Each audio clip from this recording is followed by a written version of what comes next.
गणेश जी को क्रोध आ गया और उन्होंने देवी सरस्वती को श्राप दे दिया कि वे अब पृथ्वी की सतह पर नहीं बहेंगी। इसी कारण कहा जाता है कि सरस्वती नदी लुप्त हो गई और आज केवल भूमिगत बहती है।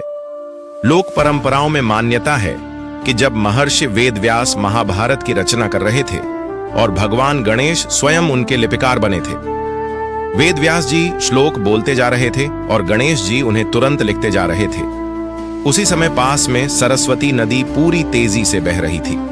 उसका प्रवाह बहुत तेज था और पानी की आवाज इतनी अधिक थी कि आसपास लगातार शोर बना हुआ था।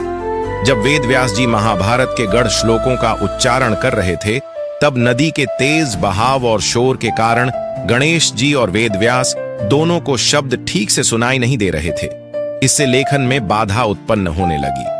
तब भगवान गणेश ने बहुत विनम्रता से देवी सरस्वती से निवेदन किया कि वे कुछ समय के लिए अपने बहाव को धीमा कर लें या अपनी धारा की आवाज कम कर दें, ताकि कथा को सही तरह से सुना और लिखा जा सके। लेकिन सरस्वती नदी अपने स्वाभाविक उग्र प्रवाह में बहती रही।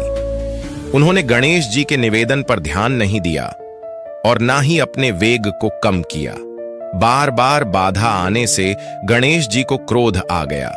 क्रोध में आकर उन्होंने देवी सरस्वती को श्राप दे दिया कि अब तुम पृथ्वी पर प्रकट रूप में नहीं बहोगी, तुम अपने मूल स्रोत से लुप्त हो जाओगी और पाताल लोक में बहने लगोगी। कहा जाता है कि इसी श्राप के कारण आज सरस्वती नदी दिखाई नहीं देती।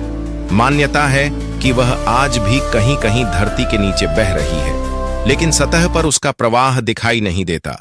यही कारण है कि सरस्वती को लुप्त नदी कहा जाता है।